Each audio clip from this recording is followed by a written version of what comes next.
नमस्कार मित्रों, कैसे हैं आप। पिछले दिनों से हम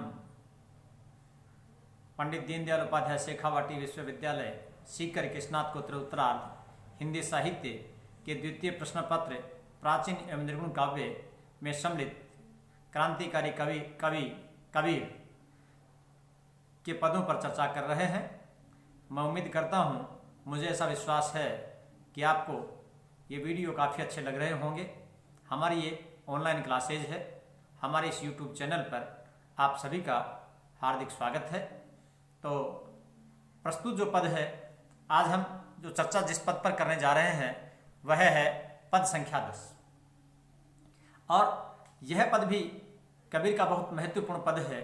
जैसा आप जानते हैं, हमने पिछले वीडियोज में भी इस बारे में चर्चा की थी कि कबीर पाखंडों का, कबीर अंधविश्वासों का घोर विरोध करते हैं। कबीर को किसी भी कीमत पर जो अंधविश्वास है, जो पाखंड है, वो प्रिय नहीं है। वे उन सभी पाखंडों का विरोध करते हैं और अपनी वाणी को बहुत ही प्रखर रूप से हमारे सामने रखते हैं। कबीर के जो पद हैं वे एक नई दिशा देने वाले पद हैं, एक नव चिंतन देने वाले पद हैं।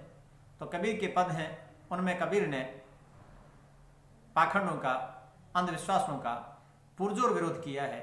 प्रस्तुत जो पद है हमारे लिए, उसमें भी तीर्थों को लेकर, जो हमारे तीर्थ हैं जहाँ पर स्नान करने के लिए जाते हैं, उनके बारे में यहाँ पर चर्चा कबीर ने की है। और प्रस्तुत पद हमारी पाठ्य पुस्तक यानी हमारा जो प्रश्न पत्र है प्राचीन एवं निर्गुण काव्य, उसमें एक पुस्तक लगाई गई है और उसमें से कुछ जो पद हैं वो हमारे इस पाठ्यक्रम में हैं और वह है कबीर वाणी। उसके संपादक हैं आचार्य हजारी प्रसाद द्विवेदी। तो इस पद में कबीर चिंतन करते हैं उन पाखंडों का, उन अंधविश्वासों का, उनके बारे में कबीर इस पद में बात कर रहे हैं। तो यह पद क्रम संख्या 11 है। तो आइए सबसे पहले हम इस पद को पढ़ते हैं। और ये भी आप जानते हैं कि कबीर के बहुत से पद गेय पद हैं, प्रस्तुत पद भी गेय पद है। आइए इसको हम गेय पद के अनुसार ही पढ़ते हैं। तीर्थ में तो सब पानी है, होवे नहीं कुछ नहाई देखा। तीर्थ में तो सब पानी है, होवे नहीं कुछ नहाई देखा। तीर्थ में तो सब पानी है, होवे नहीं कुछ नहाई देखा।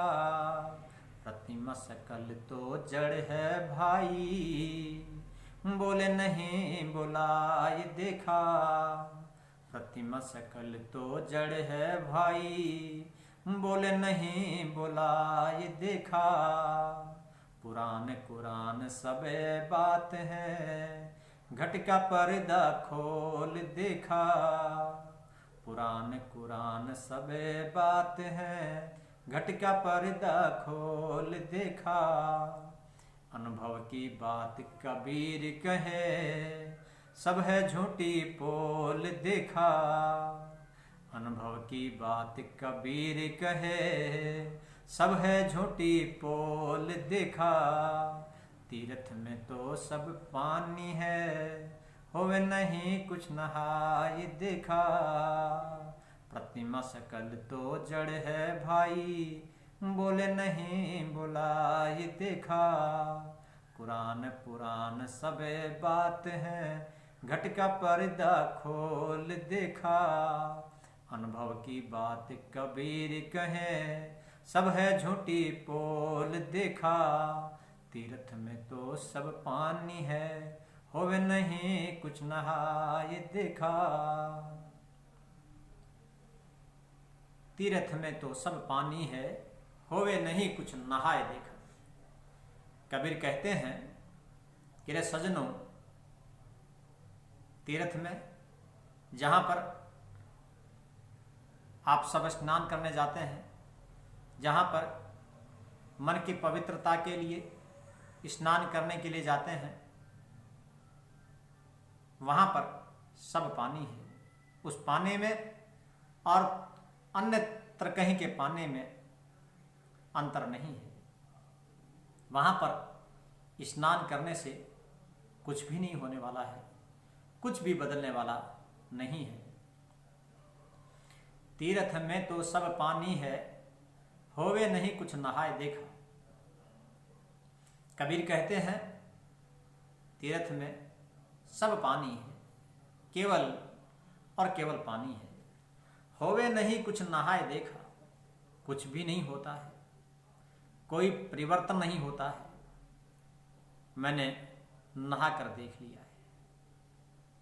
देखिए, कबीर अनुभव की बात करते हैं, कबीर खुद के देखे की बात करते हैं। कबीर ने लिखा भी है, तू कहता कागज की लेखी, मैं कहता आंखें की देखी। अनुभूत सत्य की बात करते हैं। तो यहाँ पर भी वे अपने अनुभव की बात कर रहे हैं। तीर्थ में तो सब पानी है, होवे नहीं कुछ नहाए देखा। ये सज्जनों, मैंने नहा कर देख लिया है कि तीर्थ में स्नान करने से कुछ भी होने वाला नहीं है।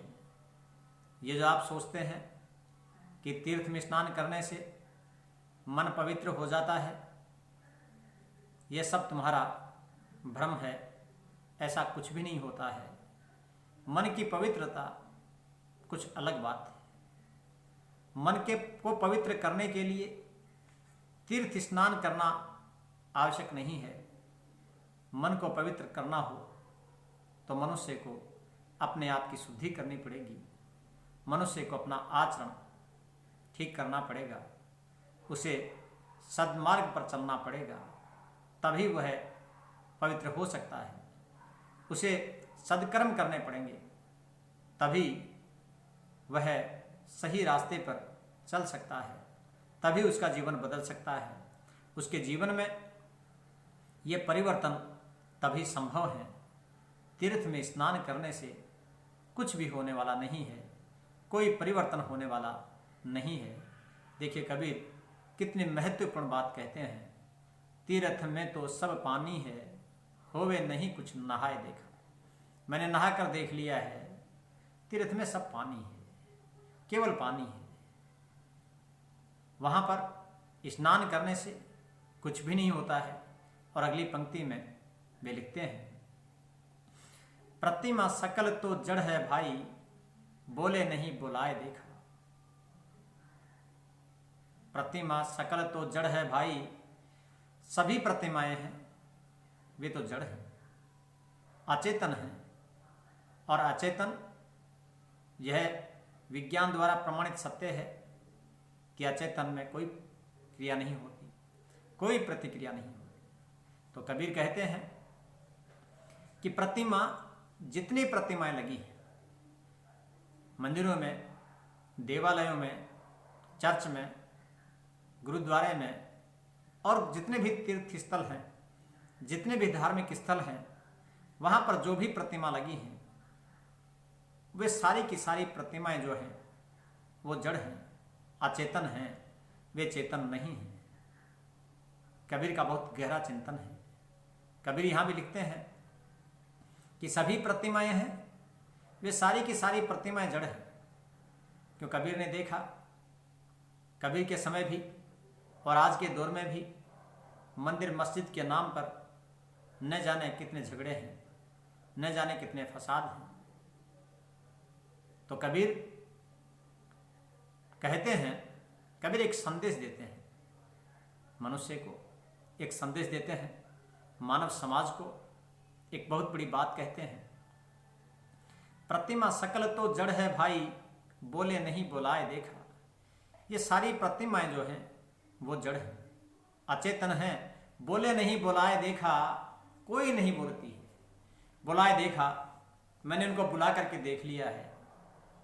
सारी की सारी जो प्रतिमाएं हैं वो जड़ हैं, मैंने उनको आवाज देकर देख लिया है। स्वाभाविक बात है, जब कोई चेतन होगा, इधर से हम आवाज देंगे तो उधर से भी कोई प्रतिक्रिया होगी। परंतु कबीर कहते हैं ये कोई नहीं बोलती हैं, मैंने इन सबको आवाज देकर देख लिया है। फिर आगे लिखते हैं, पुराण कुरान सबे बात है, घट का पर्दा खोल देखा। घट अंतरतम, पुराण कुरान कुरान, पुराण और कुरान सबे बात, सभी केवल बात। घट का पर्दा खोल देखा, मैंने घट का पर्दा खोल करके अंतरतम का पर्दा हटा करके मैंने देख लिया है, मैंने समझ लिया है कि ये जो है वो केवल शब्द हैं, केवल वाक्य विलास है। तो इनमें जो शब्द हैं उन शब्दों के माध्यम से भी परमात्मा नहीं मिल सकता है, कोरे शब्दों से परमात्मा बहुत दूर है। तो वे कहते हैं कि इन्हें पुराणों के लिए लड़ने की आवश्यकता है। देखिए कबीर एक बहुत बड़ा संदेश देते हैं कि घट का पर्दा खोल देखा, अंतरतम का पर्दा खोल करके, पर्दा हटा करके मैंने देख लिया। और जब पर्दा हटाया जाता है तो सारे भ्रम दूर हो जाते हैं, बहुत स्पष्ट दिखाई देता है। तो कबीर भी कहते हैं कि सजनों, मैंने अंतरतम का पर्दा खोल करके देख लिया है। पुराण कुरान सबे बात हैं, सभी बात हैं, सभी में शब्द हैं, शब्दों के अलावा कुछ भी नहीं है। घट का पर्दा खोल देखा, जब हम अपने अंतरतम को स्वच्छ करके, जब अंतरतम को हम बिल्कुल निर्लिप्त करके, जब सारे झंझटों को हटा करके जब हम देखते हैं तो हमें बहुत साफ दिखाई देता है वह परमपिता परमेश्वर हमें सहज रूप से प्राप्त हो सकता है। फिर कहते हैं, अनुभव की बात कबीर कहें, सब है झूठी पोल देखा। कबीर कहते हैं कि मैं अनुभव की बात कहता हूँ, सब है झूठी पोल देखा। ये सारी की सारी झूठी पोल है, ये मैंने देख लिया है। ये सारा का सारा झूठा आडंबर है और आडंबर के अलावा कुछ भी नहीं है। ये सारा का सारा पाखंड है और इस पाखंड की जो पोल है वो मैंने देख ली है। मैं अनुभव की बात कर रहा हूँ। तो कहते हैं कबीर, समझाते हैं मानव समाज को कि ये जो तीर्थ है यहाँ पर सब पानी है, यहाँ कुछ नहीं होने वाला है, कुछ भी परिवर्तन नहीं होता है। क्योंकि परिवर्तन के लिए अंदर से परिवर्तन चाहिए, तभी परिवर्तन होता है। बाहर से कोई परिवर्तन नहीं होता। भले आप कहीं भी नहा लें, भले आप किसी भी प्रतिमा के आगे रात दिन हाथ जोड़े खड़े रहें, कर बांधे रहें, परंतु वहाँ से आपको कुछ भी प्राप्त होने वाला नहीं है। क्योंकि सारी प्रतिमाएं हैं वो जड़ हैं। पुराण कुरान ये भी सभी शब्द हैं, शब्दों के अलावा कुछ भी नहीं है। अगर उस परम पिता परमेश्वर को मिलना है तो फिर उसका उपाय क्या है? उसका उपाय है प्रेम, उसका उपाय है ज्ञान। तो कबीर कहते हैं कि अगर हमें उसको पाना होगा, उस परमात्मा को अगर हम पाना चाहते हैं, उस तक हम पहुंचना चाहते हैं, तो हमें उस परमपिता परमेश्वर के लिए अपने अंतरतम में प्रेम जगाना होगा।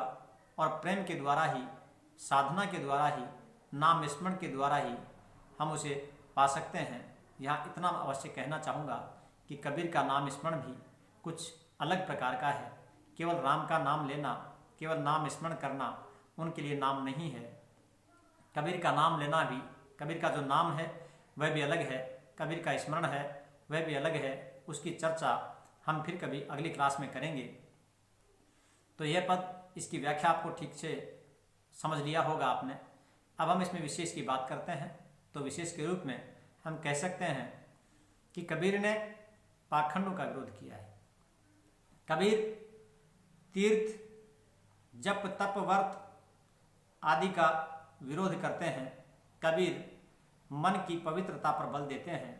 और कबीर का मानना है कि जब, कबीर का मत है कि जब मन की पवित्रता होगी, जब आचरण की शुद्धता होगी, जब हम पाखंड को दूर कर देंगे और अंतरतम से हम हमारे अंतरतम को शुद्ध करके, और जब हम परमात्मा से मिलना चाहेंगे, तभी वह परमपिता परमेश्वर हमें मिल सकता है। इसके अलावा उसे पाने का कुछ भी उपाय नहीं है। मैं विश्वास करता हूँ कि आपने इस व्याख्या को बहुत अच्छे से सुना होगा, और जब परीक्षा में यह व्याख्या पूछी जाएगी तो आप इसे बहुत अच्छे से हल कर पाएंगे। और आपने मुझे सुना, इसके लिए आपका धन्यवाद। Thank you.